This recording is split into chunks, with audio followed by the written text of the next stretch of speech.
आइए मेरे प्यारे दोस्तों, स्वागत है आप लोगों का आर के क्लासेस में। और हम अब तक पढ़ रहे थे नंबर सिस्टम, जिसमें हमने प्राइम नंबर को ख़त्म किया था। और आज उसी टॉपिक को थोड़ा सा आगे ले चलते हैं और आज हम लोग पढ़ते हैं रिमाइंडर थ्योरम। कंपटीशन के एग्ज़ाम के लिए रिमाइंडर थ्योरम बहुत आईएमपी टॉपिक है और करीब 2011 से एसएससी ने रिमाइंडर थ्योरम से क्वेश्चन पूछने स्टार्ट किए थे।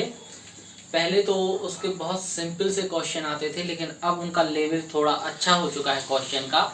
तो वर्तमान के जो करंट में एसएससी के क्वेश्चन पूछे गए हैं, अपन उन क्वेश्चनों को भी आगे चल के सीखेंगे आज ही के वीडियो में। तो आइए शुरू करते हैं रिमाइंडर थ्योरम।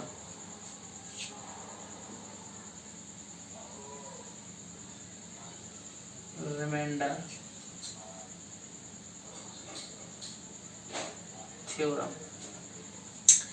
सबसे पहले तो मैं आपसे बोलता हूं, मैंने एक संख्या उठाई, कोई भी 24, ठीक है, और मैं इसमें भाग देता हूं किससे?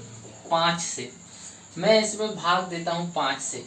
तो मैं आपसे बोलता हूं 5 से भाग दूंगा तो कितनी बार जाएगा? आप बोलोगे 4 बार जाएगा, और 4 पंचे 20, और रिमाइंडर कितना आ जाएगा? 4।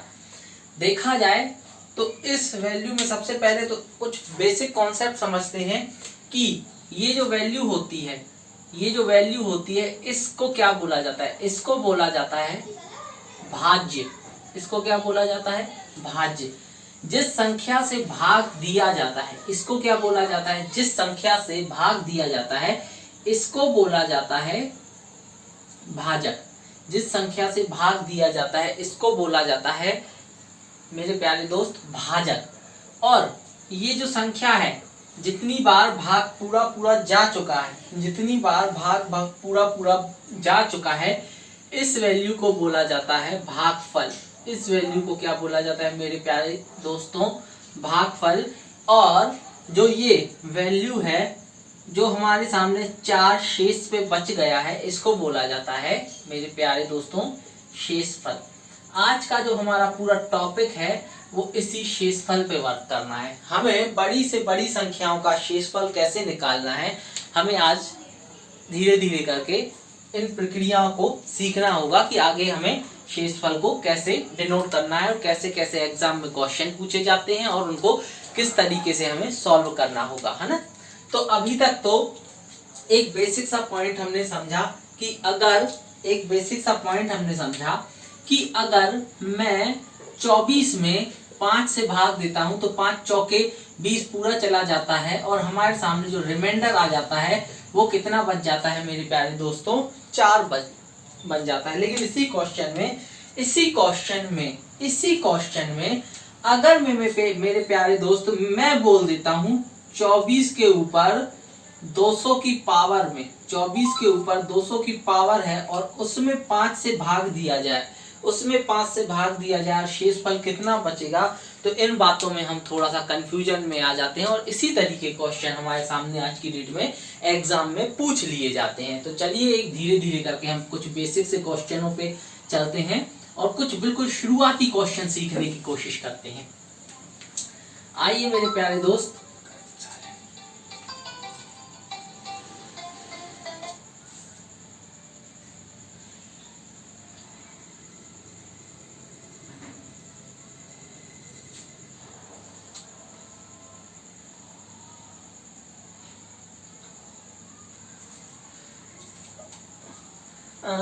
आइए शुरू करते हैं क्वेश्चन को। इसमें पासवर्ड क्या है? 0420 0420 24। तो आइए मैं आपसे बोलता हूं कि अभी तक आपने बिल्कुल बेसिक सी चीजें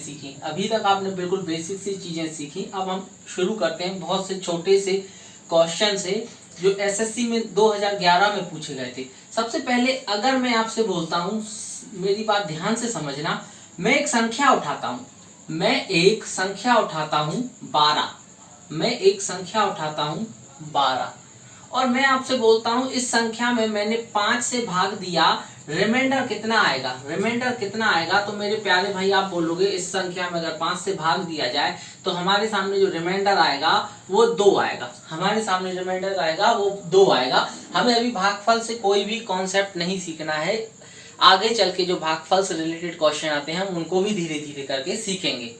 फिर हम चलते हैं, जैसे मैंने आपसे बोला मेरे सामने एक संख्या है 13 और मैं इसे 5 से भाग देता हूं तो रिमाइंडर कितना आएगा। तो मेरे प्यारे भाई आप बोलोगे रिमाइंडर इस कंडीशन में कितना आएगा, 3 आएगा। अब मैं आपसे बोलता हूं एक सिंपल सा कॉन्सेप्ट, मैं आपसे बोलता हूं मैंने क्या किया, चलिए थोड़ा सा इसमें और चेंज करते हैं।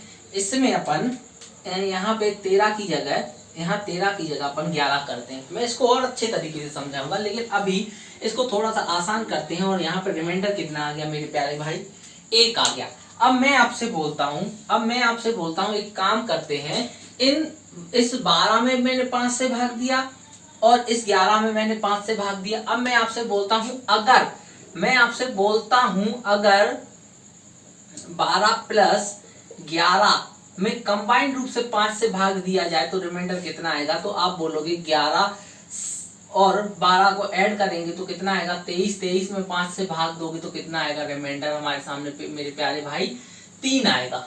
कितना आएगा मेरे सामने, 3 आएगा। तो हमने ये देखा कि अगर दो संख्याएं इंडिविजुअल रूप से लिखी हैं और उसमें किसी कॉमन संख्या से भाग दिया जाता है तो जो हमारे सामने रिमाइंडर आता है वो उन संख्याओं के योग के बराबर आ जाता है। इस बात को उम्मीद है आप लोग समझ पाए होंगे। इसको थोड़ा सा और क्लियरिटी करते हैं।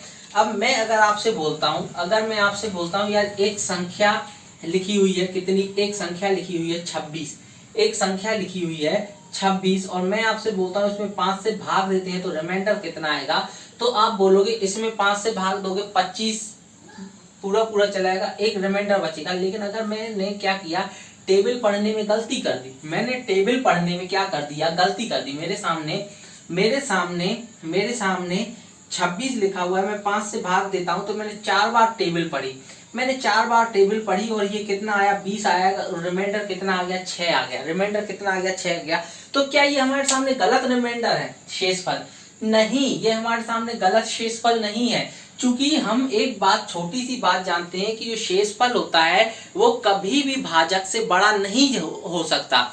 जो शेषफल होता है वो कभी भी हमारे सामने भाजक से बड़ा नहीं हो सकता। तो हम क्या करेंगे, इस 6 में एक बार और भाग दे देंगे, इस 6 में 5 का एक बार और भाग देंगे और शेषफल कितना बच जाएगा मेरे प्यारे भाई, 1 आ जाएगा। यानी ये भी मेथड हमारे सामने स्कूल में हमें पढ़ाया जाता था, तो उस टाइम पे हमें ये बात नहीं बताई जाती थी। लेकिन यहाँ पे ये बात भी क्या है, सही है। लेकिन चूंकि हमारे सामने कभी भी भाजक जो है, शेषफल जो है वो भाजक से बड़ा नहीं हो सकता, इसलिए हम क्या करेंगे, एक बार और उस कंडीशन में भाग दे देंगे। तो यहाँ पे मैं बस इसी चीज को अब आपको ये समझाना चाहता हूं कि यहाँ पे हमने देखा, जब हमने 5 से 12 में भाग दिया तो शेषफल 2 आया था। हमने 11 में 5 से भाग दिया तो शेषफल 1 आया था। और जब हमने इन दोनों के जोड़ में 5 से भाग दिया तो शेषफल कितना, 3 आया, जो कि इन दोनों के बराबर ही निकला। अब हम थोड़ी सी एक बात और जानने की कोशिश करते हैं। मैं आपसे बोलता हूं मेरे प्यारे भाई, मैं आपसे क्या बोलता हूं कि एक संख्या लिखी हुई है 17 और मैं उसमें 5 से भाग देता हूँ। दूसरी संख्या लिखी हुई है 14 और मैं उसमें 5 से भाग देता हूँ, शेषफल कितना आएगा। तो आपने बोला इसमें 13 से भाग देते हैं। अगर मैं आपसे बोलता हूं कि अगर 13 में 5 से भाग दिया जाए तो शेषफल कितना आएगा, तो मेरे प्यारे भाई आप बोलोगे 3 आएगा। अगर मैं आपसे बोलता हूँ इस 14 में 5 से भाग दिया जाए तो शेषफल कितना आएगा, तो आप बोलोगे मेरे प्यारे भाई 4 आएगा। लेकिन अगर मैं आपसे बोलता हूं इस 13 प्लस 14, इस 13 प्लस 14 में कंबाइंड रूप से 5 से भाग दिया जाए, इस कंबाइंड रूप में 5 से भाग दिया जाए तो ये कितना आ रहा है हमारे सामने 27 आ रहा है। और 27 में जब 5 से भाग दिया जाए तो शेषफल कितना मिलता है हमारे सामने 2 मिलता है। तो शेषफल कितना मिलता है हमारे सामने 2 मिलता है। मैं इसी बात को आपको समझाने की कोशिश कर रहा हूं कि यहाँ पे जब हमने देखा वहां पे हमारा शेषफल की कंडीशन परफेक्ट बैठ रही थी। वहां पे हमने देखा था कि इन दोनों में इंडिविजुअल रूप से जो शेषफल आ रहा था वही इन दोनों के योग में भी आ रहा था। लेकिन यहाँ पे अगर दोनों का शेषफल जोड़ा जाए, यहाँ पर अगर दोनों का शेषफल जोड़ा जाए तो वहां यहाँ पे कितना मिल रहा है 7 मिल रहा है और यहाँ पे कितना मिल रहा है 2 मिल रहा है। तो क्या ये कहना गलत है? बिल्कुल भी गलत नहीं है। अगर मैं आपसे बोलता हूं इन दोनों को सम करोगे, इन दोनों का सम करोगे 3 प्लस 4 का सम करोगे तो कितना आएगा 7 आएगा। और हम जानते हैं कि हम भाग किस संख्या से दे रहे हैं, हम जानते हैं कि हम भाग किस संख्या से दे रहे हैं, हम भाग दे रहे हैं 5 से। और हम जानते हैं कि भाजक कभी भी शेषफल से शेषफल कभी भी भाजक से बड़ा नहीं हो सकता। और यहाँ पे हमारे सामने भाजक है 5 और शेषफल है 7। इसका मतलब 7 में एक बार और 5 से भाग जाएगा, 7 में एक बार और 5 से भाग जाएगा तो हमारे सामने शेषफल कितना आ जाएगा 2 आ जाएगा। यानी हमारे सामने ये भी प्रोसीजर है, सही है कि इंडिविजुअल रूप से जो शेषफल आता है उनको कंबाइंड रूप से जोड़ दिया जाए तो शेषफल में कोई भी परिवर्तन नहीं होता है। इसी चीज को थोड़ा सा और आगे ले चलते हैं, इसी चीज को थोड़ा सा और आगे ले चलते हैं।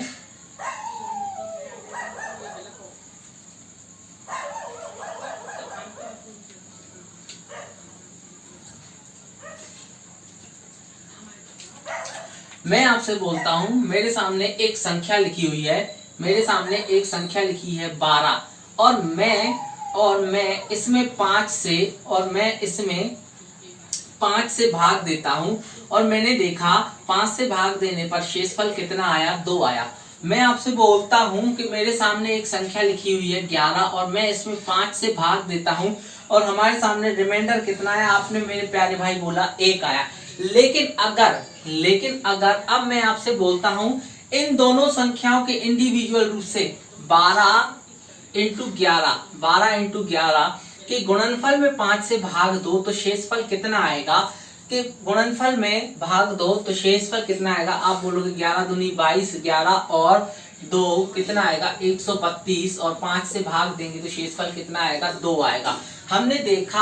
हमने ये देखा कि इंडिविजुअल रूप से यहाँ पे 5 से भाग देने पर शेषफल 1 2 आ रहा था, यहाँ पे इंडिविजुअल 5 से भाग देने पर शेषफल कितना आ रहा था 1 आ रहा था। और अगर इन दोनों का 2 इंटू 1 का आपस में मल्टीप्लाई किया जाए तो भी शेषफल कितना आ रहा है 2 ही आ रहा है। यानी इंडिविजुअल रूप से 2 अलग अलग संख्याएं लिखी हुई है जिसमें अगर कॉमन संख्या से भाग दिया जा रहा है तो अगर उनका गुणनफल भी किया जाए तो शेषफल हमारे सामने क्या आएगा उतना ही आएगा। हमारे सामने शेषफल कितना आएगा, जितना इंडिविजुअल का शेषफल आया है उन्हीं का गुणनफल के बराबर हमारे सामने शेषफल आएगा। अब फिर से मैं आपको एक छोटी सी बात समझाने की कोशिश करता हूँ। सपोज यहाँ पे 1 की जगह पे कितना है 4 है, 1 की जगह पे 4 है और मैं आपसे बोलता हूँ यहाँ पे शेषफल कितना आएगा, अगर 5 से भाग दोगे तो यहाँ पर शेषफल कितना आएगा मेरे प्यारे भाई 4 आएगा। और इसी चीज को अगर हम थोड़ा सा और आगे सीखने की कोशिश करें, इसी बात को अगर हम थोड़ा और आगे सीखने की कोशिश करें तो यहाँ पे ये कितना लिखा हुआ है 12, ये कितना लिखा हुआ है 4 लिखा हुआ है। अगर इसमें 12 और 14 का मल्टीप्लिकेशन किया जाए, 12 और 14 का मल्टीप्लिकेशन किया जाए तो ये कितना है 12 चौके ये कितना आ जाएगा 14 दूनी 28, कैरी कितना आ जाएगा 2, 14 और 2 हमारे सामने कितना आएगा 16 और 16 में अगर 5 से भाग दोगे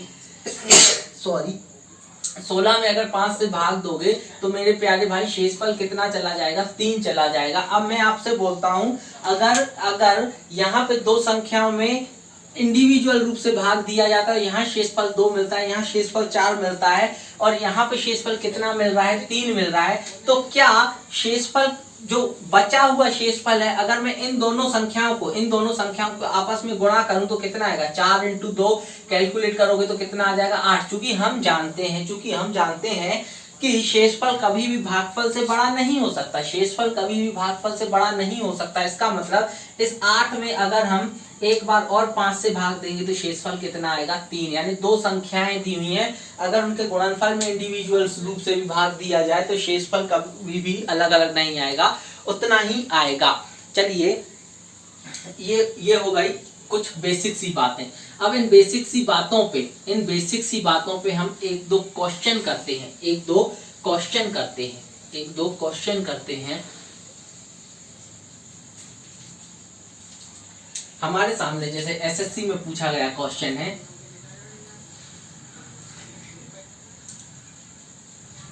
एक 112 इंटू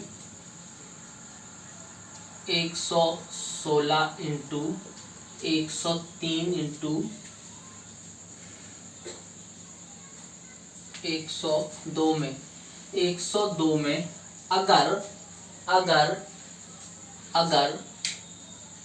11 से भाग दिया जाए, अगर 11 से भाग दिया जाए तो शेषफल कितना आएगा, 11 से भाग दिया जाए तो शेषफल कितना आएगा। चलिए थोड़ा सा इस क्वेश्चन को मैं थोड़ा सा चेंज करता हूँ, यहाँ इंटू के साइन को मैं प्लस साइन में कन्वर्ट कर देता हूँ, इंटू के साइन को मैं प्लस साइन में कन्वर्ट कर देता हूँ। अगर आप इसमें 11 से भाग दोगे तो हम जानते हैं 110 में 11 से पूरा भाग चला जाएगा और यहाँ पे शेषफल में कितना बचेगा +2। हम जानते हैं यहाँ पे 110 में 11 से पूरा भाग चला जाएगा, 110 में 11 से पूरा भाग चला जाएगा, यहाँ पे कितना बचेगा +3। यहाँ पे 110 में 11 से पूरा भाग चला जाएगा तो यहाँ पे शेषफल में 99 में तो कितना बचेगा 4 और इसी तरीके से यहाँ पे कितना बचेगा 3। हम क्या करेंगे, अगर इन सब संख्याओं को जोड़ेंगे 6 और 4 10, 10 और 3 13, 2 15। चूंकि हम जानते हैं कि कभी भी शेषफल भागफल से बड़ा नहीं होता तो हम एक बार और इसमें भाग देंगे और हमारे सामने जो रिमाइंडर आ जाएगा वो कितना आ जाएगा मेरे प्यारे भाई 4 आ जाएगा। जो हमारे सामने रिमाइंडर आ जाएगा वो मेरे प्यारे भाई कितना आ जाएगा 4 आ जाएगा। इसी वैल्यू को थोड़ा सा और आगे ले चलते हैं,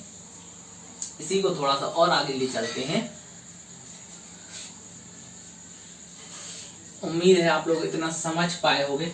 अब मैं आपसे बोलता हूं, जैसे एक संख्या लिखी हुई है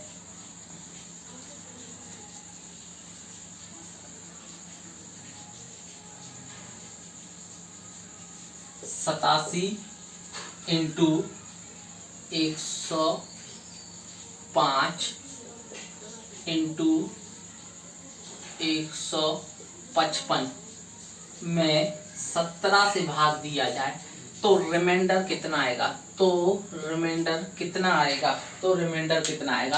मेरे प्यारे भाई इस तरीके के क्वेश्चन को करने का हमारे सामने तरीका क्या रहा होगा।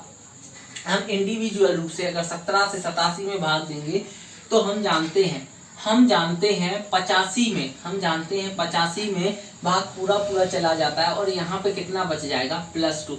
हम जानते हैं 102 में भाग पूरा चला जाएगा और हम जानते हैं ये कितना आ जाएगा, यहाँ पे ये 2 आ जाएगा, यहाँ पे कितना आ जाएगा 3 आ जाएगा, यहाँ पे कितना आ जाएगा 3 आ जाएगा।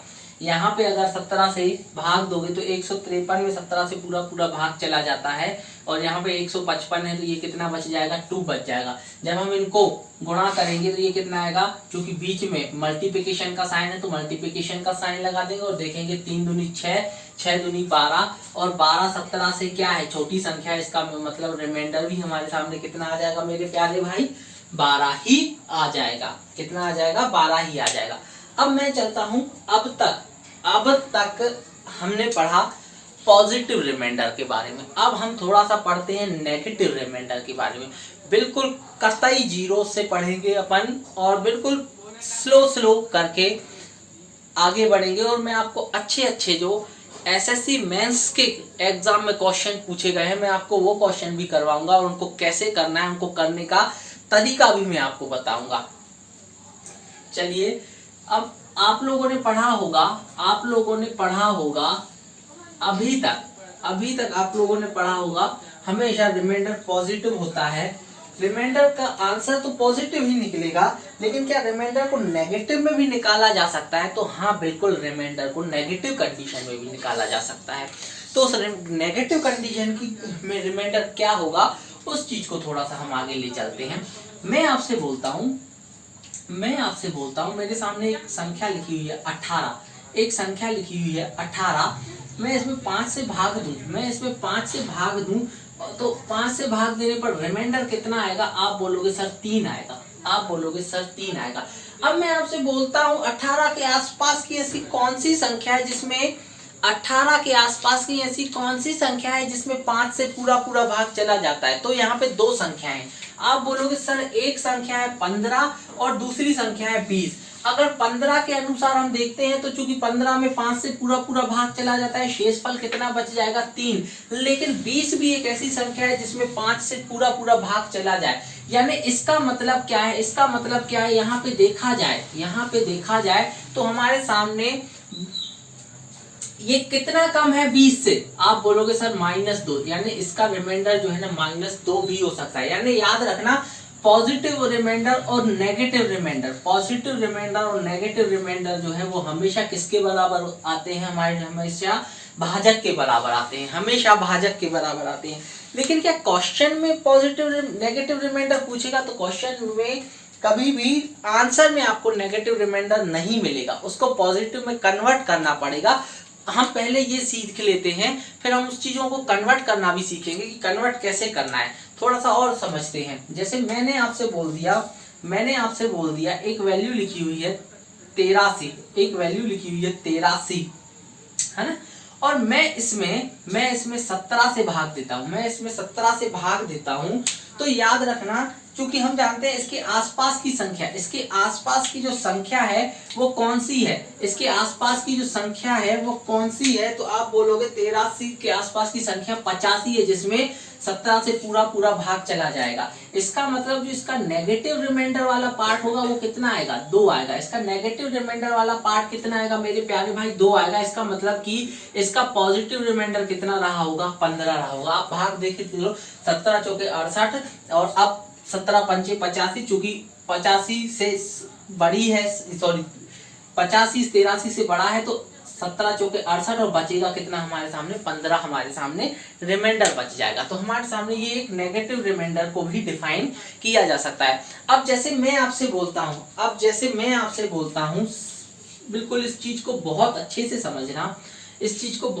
समझना कि क्या ऑप्शन में कभी नेगेटिव रिमाइंडर मिलेगा? तो ऑप्शन में आपको कभी भी नेगेटिव रिमाइंडर नहीं मिलना है। अब मैं आपसे बोलता हूं, ध्यान से समझना, मेरे सामने एक संख्या लिखी हुई है, 149, और मैं आपसे बोलता हूं इसमें 17 से भाग दो। आप जानते हो कि 17 का 153 में पूरा भाग चला जाता है। इसका मतलब ये संख्या 153 से कितनी कम है?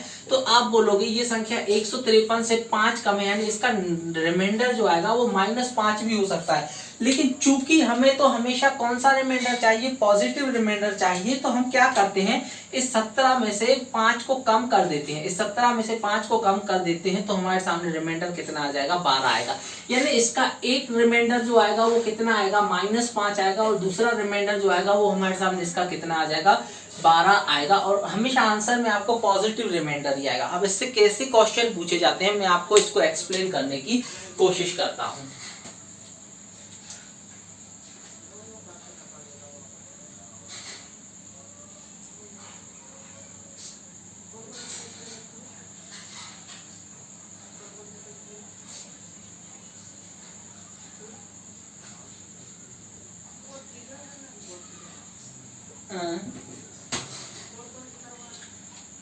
ध्यान से समझना मेरे प्यारे दोस्तों,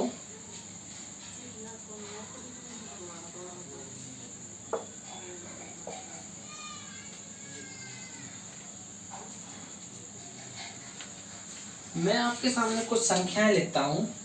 जैसे मैंने लिखा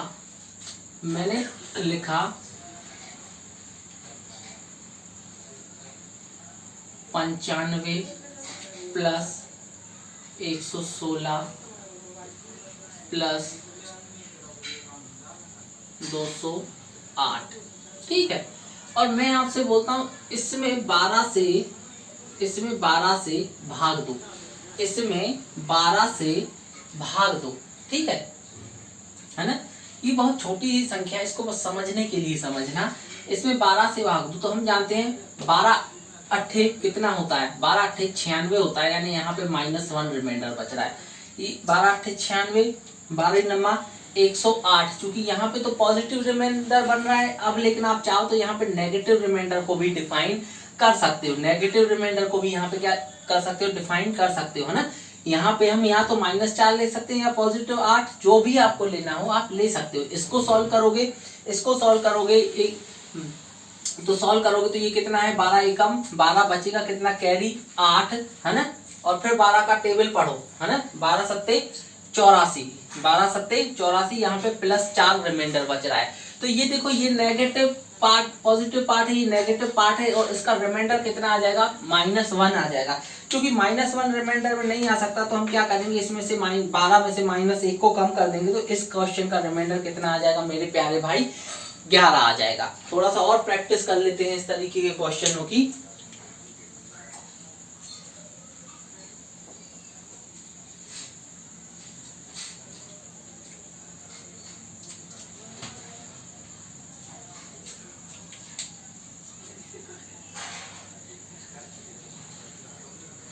मैं आपको कुछ एग्जाम में आए हुए क्वेश्चन करवाता हूं,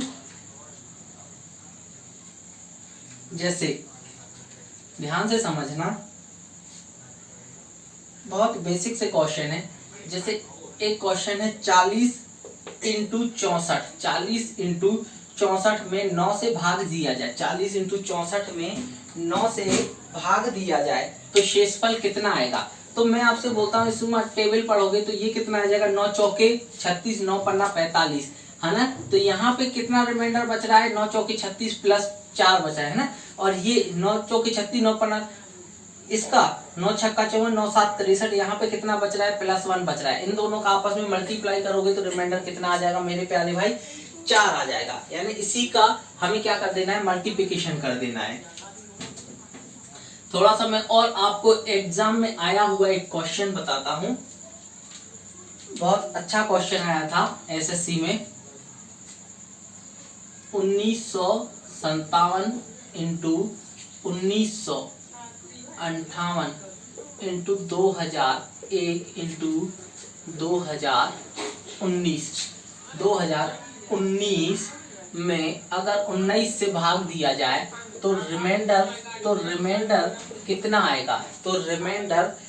आएगा, तो मेरे प्यारे भाई देखो, मैं आपको बताऊं, जब हम इसमें 19 से भाग देते हैं तो 1900 में तो पूरा चला जाएगा, और ये कितना आएगा, 19 3 57, यानी इस वाली संख्या में हमारे सामने भाग देने पर भाग पूरा चला गया।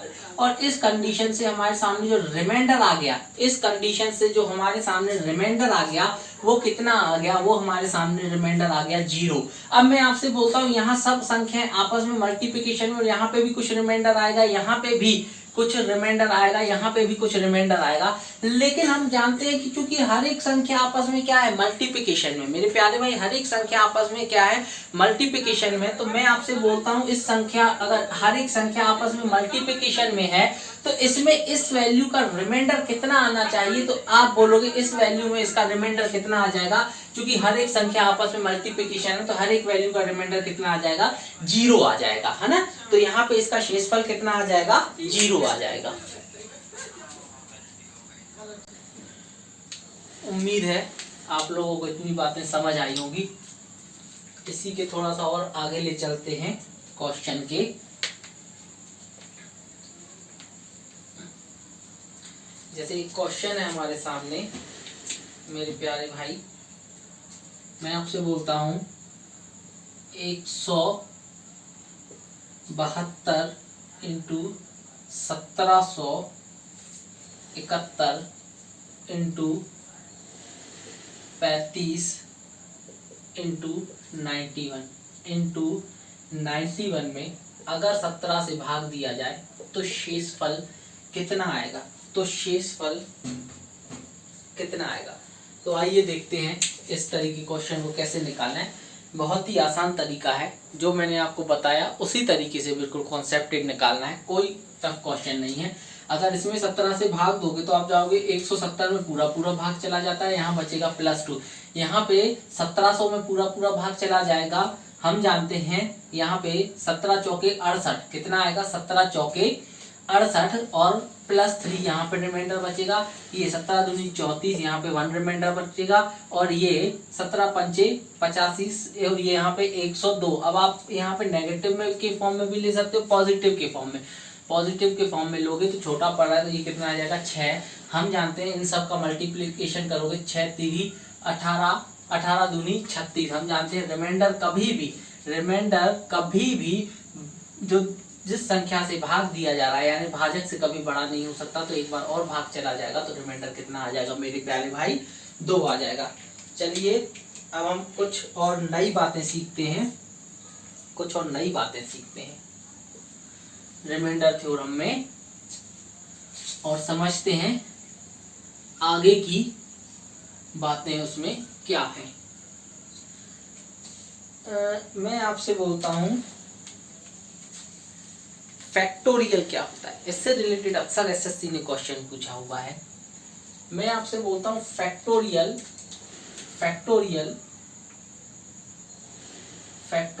लिखा कैसे जाता है, तो कुछ ऐसे लिखा जाता है, ये फैक्टोरियल 5 है।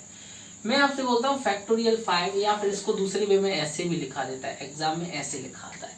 इसका अर्थ क्या है, ये रिप्रेजेंट क्या करता है, तो आपको मैं बता दूं फैक्टोरियल 5 का अर्थ होता है 1 इंटू 2 इंटू 3 इंटू 4 इंटू 5 तक की लगातार संख्याओं का मल्टीप्लिकेशन। फिर से समझना, जैसे मैं आपसे बोलता हूँ यार, ये ऐसा रहता है, मैं आपसे बोलता हूँ फैक्टोरियल 4 का अर्थ क्या है, तो इसका अर्थ होता है या तो आप 5 तक चले जाओ या फिर 5 से 1 तक। कहने का अर्थ है, इसका अर्थ क्या है, ये रिप्रेजेंट करता है 4 इंटू 3 इंटू 2 इंटू 1। अगर मैं आपसे बोलता हूँ फैक्टोरियल 3 का क्या अर्थ है, तो इसका अर्थ होता है 3 इंटू 2 इंटू 1, यानी जो वैल्यू लिखी हुई है उसका लगातार 1 तक का मल्टीप्लिकेशन। मैं आपसे बोलता हूँ फैक्टोरियल n का अर्थ क्या है, इसका अर्थ होता है मेरे प्यारे भाई, इसका अर्थ होता है n into n minus 1 into n minus 2, और ये डैश डैश वहां तक जाती है जहां तक हमें 1 मिल जाता है, ठीक है ना। तो ये सीरीज 1 तक के मल्टीप्लिकेशन में चली जाती है। अब मैं आपसे बोलता हूँ, इससे रिलेटेड एसएससी ने बहुत अच्छे क्वेश्चन पूछे हैं और हम आज उन क्वेश्चनों को करना शुरू करते हैं। मैं आपसे बोलता हूँ मेरे सामने एक question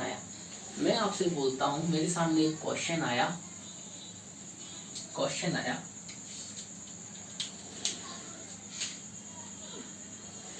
factorial 1 plus 2 plus 3 dash dash dash और ये फैक्टोरियल 100 तक। मैं अगर 8 से भाग दिया जाए तो रिमाइंडर कितना आएगा, तो कैसे करोगे, आइए सीखते हैं मेरे प्यारे भाई इस तरीके के क्वेश्चन को कैसे करना है।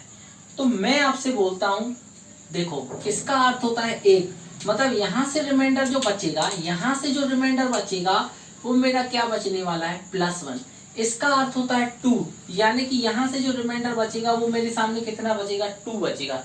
यहाँ से इसको सम करोगे तो यहाँ से रिमाइंडर जो बचेगा वो +6, क्योंकि जब हम फैक्टोरियल 3 को सॉल्व करेंगे तो ये कितना आएगा, 3 इंटू 2 इंटू 1, और सॉल्व करोगे तो कितना आएगा 6, चूंकि 6 जो है अब सिंपल सा क्वेश्चन है कि मैं अगर आपसे बोलता हूँ 6 में मैं 8 से भाग दूं तो शेषफल कितना आएगा, तो 6 ही आएगा, क्योंकि 6 8 से एक छोटी संख्या है, तो शेषफल जो आएगा वो कितना आ जाएगा, 6 का 6 ही आ जाएगा, है ना।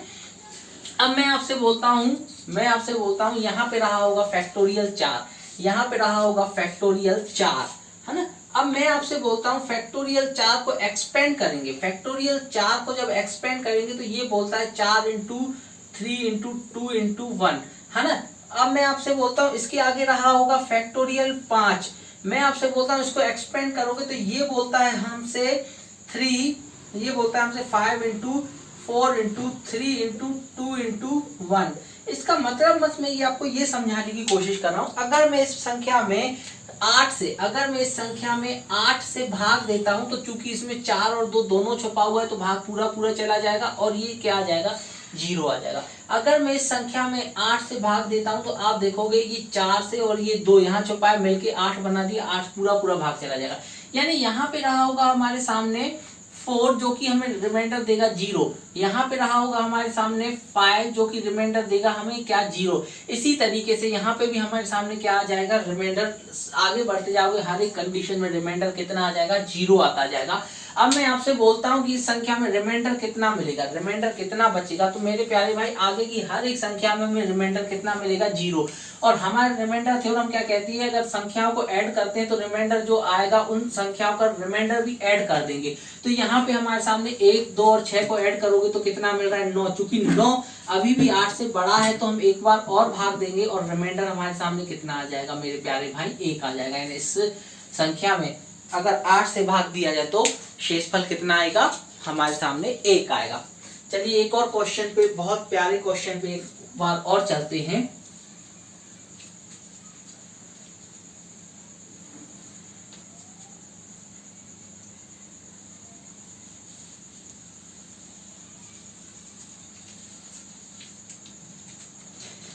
हमारे सामने एक क्वेश्चन है बहुत ही प्यारा सा।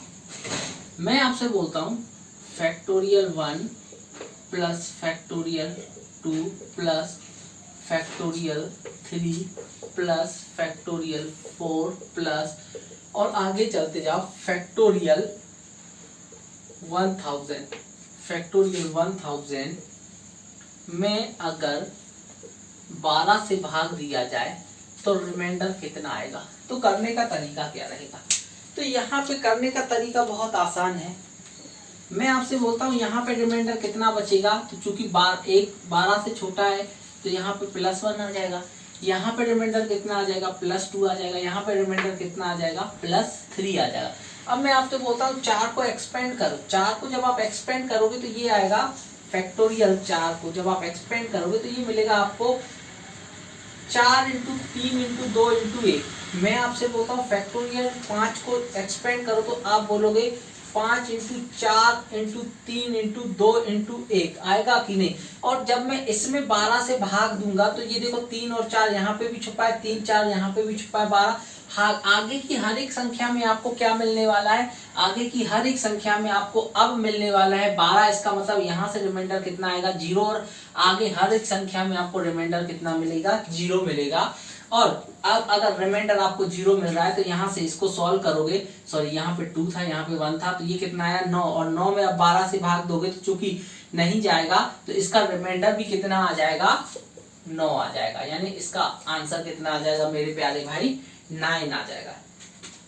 इसी को थोड़ा सा और आगे ले चलते हैं, इसी को थोड़ा सा और आगे ले चलते हैं और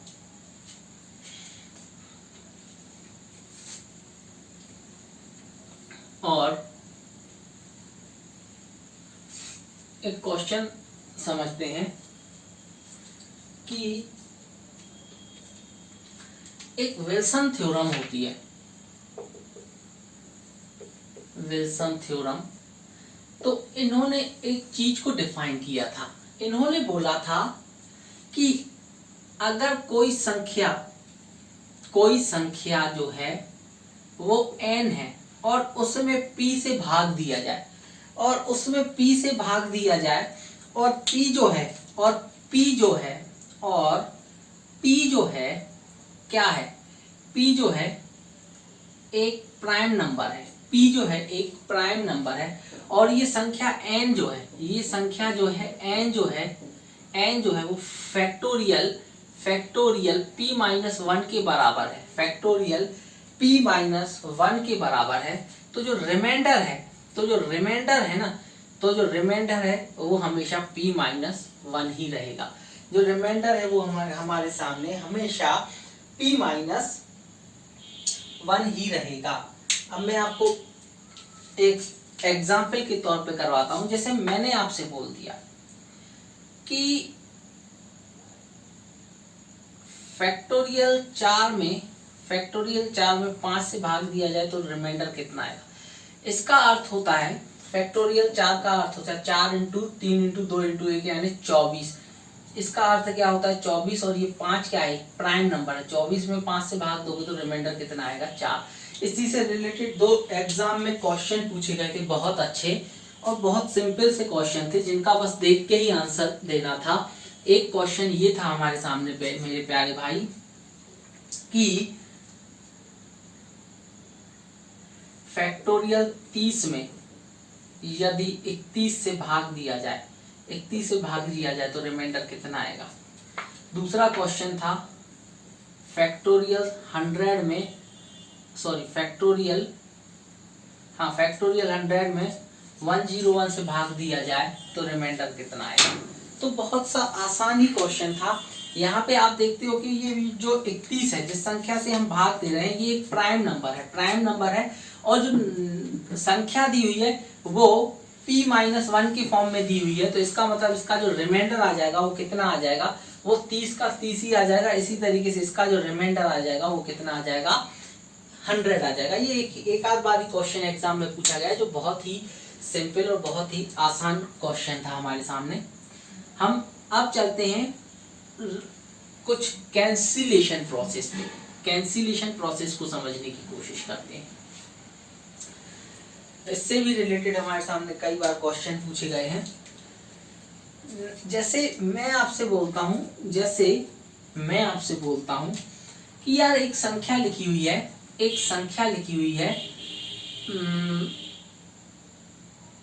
45, एक संख्या लिखी हुई है 45। मैं आपसे बोलता हूँ इस 45 में ना एक काम करो, 25 से भाग दो। आप दोगे 25 एकम 25, रिमाइंडर कितना आ जाएगा, मैं आपसे बोलता हूँ 20 रिमाइंडर आ जाएगा। मैं आपसे बोलता हूँ 20 रिमाइंडर आ जाएगा। अब मैं आपसे बोलता हूँ यार एक काम करते हैं, इसको कैंसिल करो। जब इसको कैंसिल करोगे आपस में तो ये भी 9 से कट रहा है, 5 से कट रहा है, ये भी 5 से कट रहा है 5 बार। अब मैं आपसे बोलता हूँ 9 में भाग दो किससे, 5 से रिमाइंडर कितना आया, 4। तो क्या ये रिमाइंडर जब हमने कैंसिल किया तो परिवर्तित हो गया, चेंज हो गया, क्या ये अलग अलग रिमाइंडर आ सकता है, तो नहीं। हम कैंसिल के बाद भी रिमाइंडर निकाल सकते हैं, कैंसिलेशन के बाद भी रिमाइंडर को हम क्या कर सकते हैं, निकाल सकते हैं। उसका बहुत आसान सा तरीका है।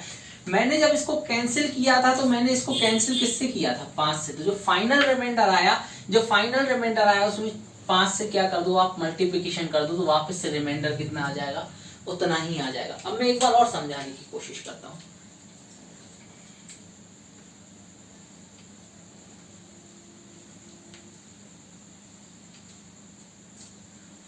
मैं आपसे बोलता हूं, मेरे सामने लिखा हुआ है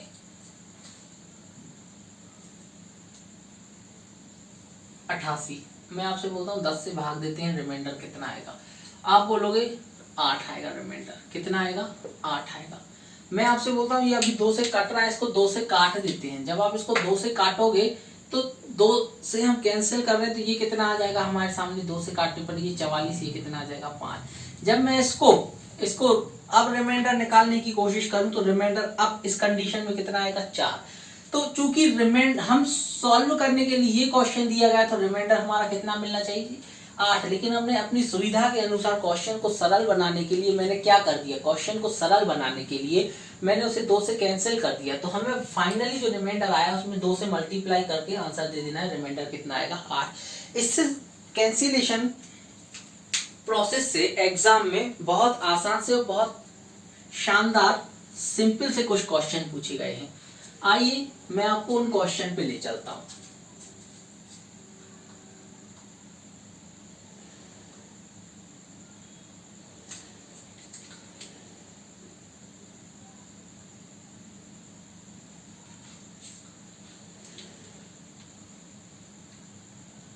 जैसे एक क्वेश्चन आया था बहुत ही शानदार,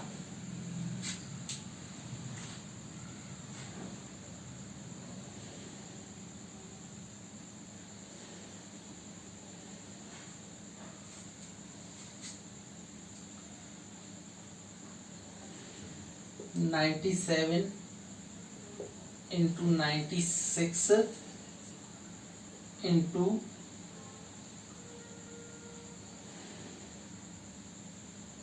173 इंटू 27 इंटू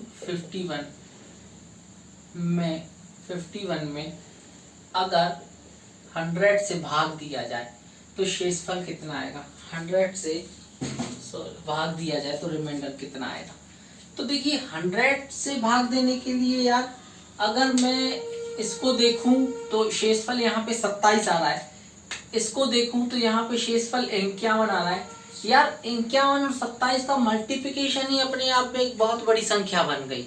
अगर हम इस क्वेश्चन को सॉल्व करने बैठे हो, मैं आपसे बोलता हूँ सॉल्व करो, तो आप बोलोगे सर ये 27 51 का मल्टीप्लिकेशन ही अपने आप में एक बहुत बड़ी कंडीशन बन गई। इतना टाइम तो हमारे पास है ही नहीं एग्जाम में कि हम सॉल्व करते फिरें। तो ऐसा नहीं है, उन्होंने क्वेश्चन को थोड़ा सा घुमा के दिया था। हम देखते हैं कि इनमें से कोई ऐसी संख्या है जो 100 को काट रही है, इनमें से कोई ऐसी संख्या है। तो आपने देखा है 96 भी 4 से जाता है, ये भी 4 से जाता है, तो ये 25 बचेगा और ये कितना बचेगा मेरे प्यारे भाई, ये बचेगा 24। अब मैं आपसे बोलता हूँ जब आपने इसको सॉल्व किया तो काटा किससे, 4 से। इसका मतलब इस 4 को हम अलग से रख लेते हैं, 4 को हम क्या कर लेते हैं, अलग से रख लेते हैं। अब मैं आपसे बोलता हूँ 25 में इसे भाग देना, तो आप बोलोगे ये 100 के आसपास की रिमाइंडर यहाँ बचेगा -3। यहाँ कितना बचेगा, तो यहाँ बचेगा मेरे प्यारे भाई -1। यहाँ कितना बचेगा 175 में, तो यहाँ बचेगा -2। यहाँ कितना बचेगा, तो आप बोलोगे यहाँ पे +2 बचेगा, और यहाँ पे कितना बचेगा, यहाँ पे बचेगा +1 रिमाइंडर। चूंकि ये हर एक संख्या आपस में मल्टीप्लिकेशन में है, हर एक संख्या क्या है, आपस में मल्टीप्लिकेशन में है। और जब आप सॉल्व करोगे, जब आप इस चीज को सॉल्व करोगे तो ये कितना आ जाएगा, -3 इंटू -1 इंटू -2 इंटू +2, सॉरी +2 ही रहने देते हैं, इंटू 1। जब सॉल्व करोगे तो ये टोटल जो आएगा सॉल्व करने पे 3 दूनी 6 दूनी 12, और चूंकि अब माइनस पे फोकस करोगे तो 3 टाइम माइनस है, तो ये आंसर भी कितना आएगा, -6 में आएगा। क्योंकि रिमाइंडर कभी भी पॉजिटिव, रिमाइंडर कभी भी सॉरी नेगेटिव नहीं हो सकता। तो हम इस 6 को 25 में से कम करेंगे, इस 6 को 25 में से कम करेंगे, तो जो रिमाइंडर आएगा वो आएगा हमारे सामने 25 - 6 यानी 19। लेकिन हमारे सामने क्या रियल रिमाइंडर 19 ही है, नहीं, हमने इसे 4 से कैंसिल किया था। तो हम वापस से इसे 4 से क्या कर देंगे, मल्टीप्लाई कर देंगे, और 19 चौके कितना होता है, 76। तो हमारे सामने जो रियल रिमाइंडर आ जाएगा वो कितना आ जाएगा, रियल रिमाइंडर जो आ जाएगा वो कितना आ जाएगा, 76 आ जाएगा। आइए एक और बहुत प्यारा, बहुत शानदार क्वेश्चन करने की कोशिश करते हैं।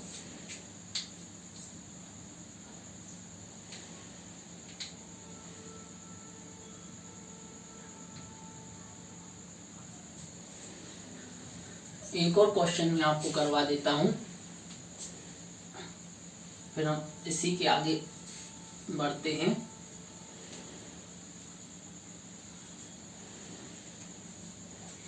मैं आपसे बोलता हूं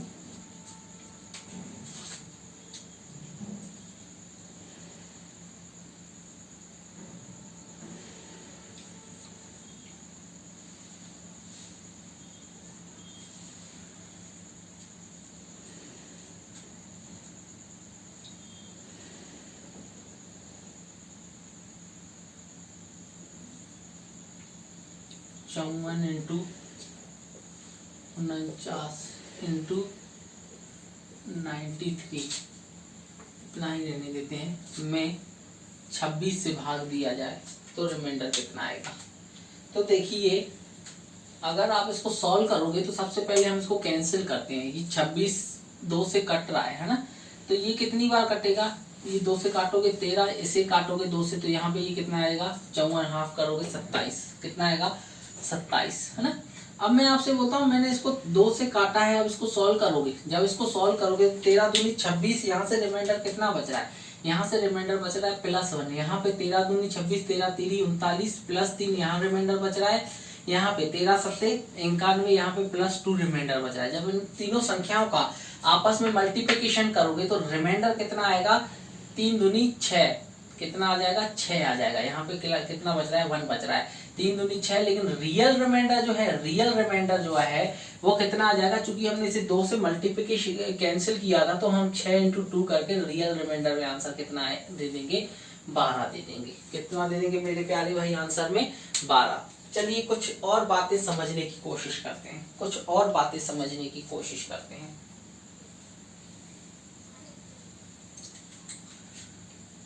ध्यान से समझना, बहुत ही प्यारा क्वेश्चन है।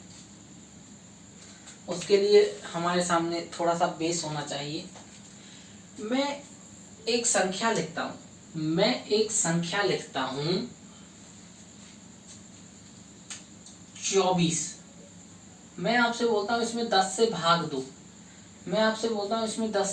दो, रिमाइंडर कितना आएगा? आप बोलोगे सर रिमाइंडर 4 आया।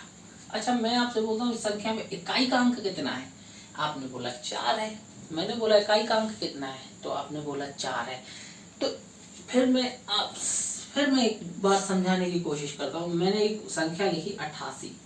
मैं आपसे बोलता हूँ इसमें इकाई का अंक कितना है? 8। चलो मैंने 10 से भाग दिया और रिमाइंडर कितना आया? आपने बोला रिमाइंडर इसमें आया 8, यानी इकाई का अंक कितना है? 8। अब इधर देखो, क्यों इकाई का अंक 8 आया? हम जानते हैं यार 80 एक ऐसी संख्या है जिसमें 0 छुपा हुआ है। तो ये 80 तो पूरा 80 तो इसी चीज को मेरे प्यारे भाई समझना कि 80 जो है ना 80 जो है ये तो पूरा यार 10 से चला गया, बचा क्या हमारे सामने 8। अगर मैं इसमें 8 से भाग दूं तो यहाँ से रिमाइंडर 0 बचेगा और यहाँ पे 8 बचेगा और इकाई का अंक जो आ जाएगा वो कितना आ जाएगा? 8 आ जाएगा। फिर से समझना, बहुत ही प्यारे तरीके से क्वेश्चन को समझने की कोशिश करना। और मैं आपको बताऊंगा एग्जाम में व्यापम में कैसे क्वेश्चन आया था। इतना सिंपल क्वेश्चन था जिसको देखा जाए तो टफ लग रहा था, लेकिन बहुत आसान क्वेश्चन था। मैं आपसे बोलता हूँ कि एक संख्या लिखी हुई है 117। इस संख्या में लास्ट के 2 डिजिट कितने हैं? इस संख्या में लास्ट के 2 डिजिट क्या है? आपने बोला 17। मैं आपसे बोल रहा हूँ यार इस संख्या को 117 को 100 से भाग दो तो कितना आएगा? आप बोलोगे रिमाइंडर कितना आएगा? तो मैंने देखा यहाँ के इस संख्या को 100 + 17 में ब्रेक किया जा सकता है। इस संख्या को 100 + 17 में ब्रेक किया जा सकता है। 100 तो पूरा चला गया, 17 रिमाइंडर में आ गया और वही वास्तव में संख्या के लास्ट 2 डिजिट है। फिर से समझना।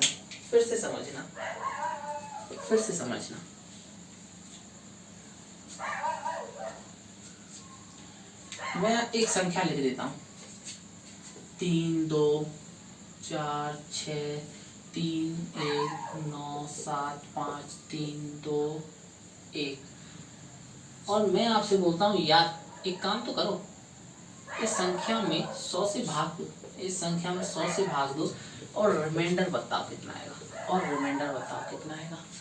आप बोलोगे सर कोई भी संख्या हो ना जिसके लास्ट 2 डिजिट अगर 0 आ जाए ना तो वो संख्या निश्चित रूप से 100 से कटने वाली है। मैं कोई भी संख्या लेके लूँ, मैं 3 2 1 और इसमें डबल 0 लगा दूं, मैं वो बोलूँ इसमें 100 से भाग देना, आप बोलोगे ये कट जाएगा, आपस में ये कट जाएगा और रिमाइंडर यहाँ पे क्या बचेगा? 0 बचेगा। अब ये संख्या लिखी हुई है, इसका मतलब ये कुछ भी संख्या लिखी हुई है, इसमें रिमाइंडर जो आना है वो निश्चित रूप से लास्ट के 2 ही डिजिट आना है जो कि 100 से नहीं कटने वाली। क्योंकि अगर मैं संख्या को दूसरी वे में लिखूं तो मैं लिख सकता हूँ 6 1 2 4 3 1 9 7 5 3 और ये डबल 0 और प्लस 21 के फॉर्म में लिख दिया। और जब मैंने इसको 100 से काटा तो ये 100 से वैल्यू कट गई और लास्ट के 21 की वैल्यू, यहाँ से तो रिमाइंडर 0 आ गया, यहाँ पे ये हमें क्या मिला? 21 मिला, यानी इसका रिमाइंडर भी कितना मिला?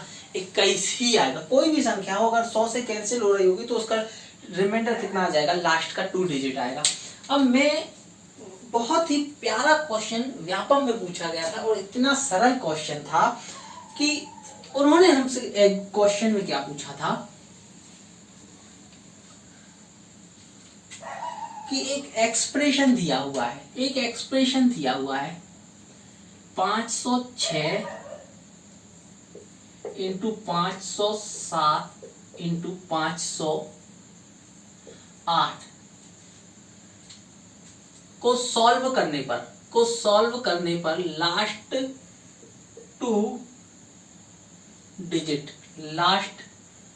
टू डिजिट क्या होंगे, को सॉल्व करने पर लास्ट टू डिजिट क्या होंगे, को सॉल्व करने पर लास्ट टू डिजिट क्या होंगे। फिर से मैं बोल रहा हूँ, एक्सप्रेशन दिया था 506 इंटू 507 इंटू 508 को सॉल्व करने पर लास्ट टू डिजिट क्या होंगे। तो मुझे एक बात बताइए, अभी थोड़ी देर पहले हमने देखा था किसी भी संख्या के लास्ट टू डिजिट निकालने हैं तो इसका मतलब उस संख्या में अगर 100 से भाग दिया जाए तो शेष जो बचेगा वही हमारे सामने क्या है, लास्ट टू डिजिट होंगे। तो अगर मैं आपसे बोलता हूँ इस संख्या के इस एक्सप्रेशन में लास्ट टू डिजिट निकालना है तो बहुत आसान प्रोसेस थी। हम क्या करते हैं, 506 इंटू 507 इंटू 508 में हम क्या करते हैं, 100 से भाग देते हैं। हम जानते हैं यार, यहाँ से भाग दोगे तो यहाँ पे 6 बचना है, यहाँ पे 7 बचना है, यहाँ पे 7 बचना है और यहाँ पे 8 बचना है। यहाँ पे कितना बचना है, 8। इस सबको सॉल्व करोगे, इन सबको थोड़ा सा सॉल्व करोगे तो ये कितना आ जाएगा, 8 7 56। ये कितना आ जाएगा, 6 इंटू 56। जब इसको सॉल्व करोगे तो 6 कम 6 6 दूनी 36 और ये कितना आ जाएगा, 6 पंचे 336। क्योंकि हम जानते हैं यार रिमाइंडर कभी भी बड़ा नहीं हो सकता, तो हम अगेन इसमें क्या करेंगे, 100 से भाग दे देंगे और हमारे सामने जो आंसर आ जाएगा वो कितना आ जाएगा, 36। यानी हम ये बता सकते हैं कि इस संख्या के लास्ट टू डिजिट कितनी आसानी से कितना आएगी, 36। दूसरा तरीका है आप इसको पूरा लॉन्ग वे में सॉल्व कर, लेकिन लॉन्ग वे में सॉल्व करने की उसको बिल्कुल भी जरूरत नहीं। आप अगर इस कंडीशन से भी करते हैं तो आप बहुत आसानी से इस क्वेश्चन को कर सकते हैं। जैसे मैं अगर आपसे बोलता हूँ बाई चांस अभी ये एग्जाम में क्वेश्चन पूछा गया, अभी मैं आपसे बोलता हूँ कि क्वेश्चन में ऐसा बना के दे देता और आपसे बोलता कि 2007 इंटू 2008 इंटू 2009 में के लास्ट टू डिजिट क्या होंगे, लास्ट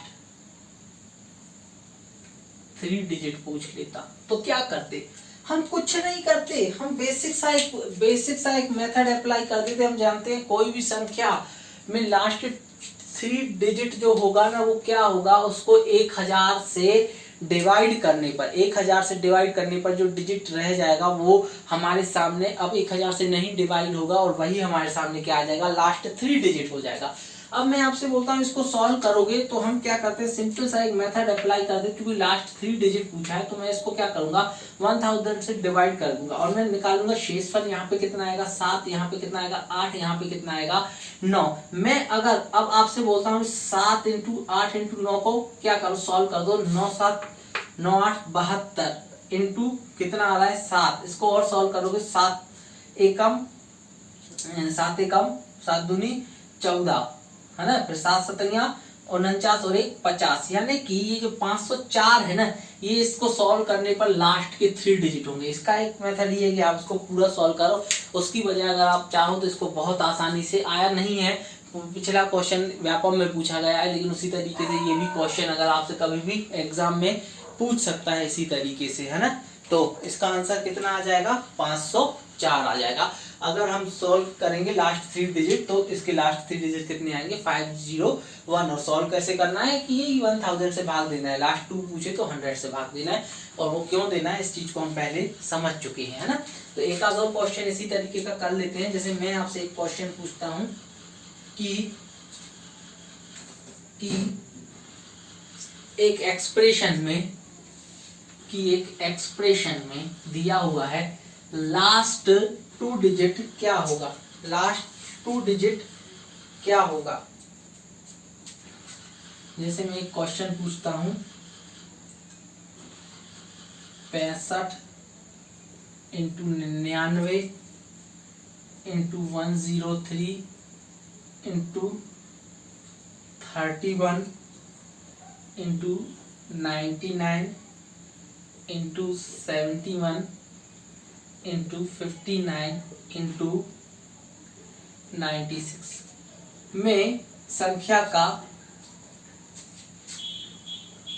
लास्ट 2 डिजिट क्या होगा। तो यार ये क्वेश्चन इसलिए नहीं दिया है कि आप इसको सॉल्व करो यार, ऐसे तो सॉल्व करोगे तो महाभारत हो जाएगी और फिर तो हो गया आप लोगों का एग्जाम क्रैक, है ना। तो ये क्वेश्चन दिया गया है, कुछ ना कुछ उन्होंने इसका शॉर्ट सोचा होगा, तो उसी शॉर्ट को हमें क्या कर देना है, अप्लाई कर देना है।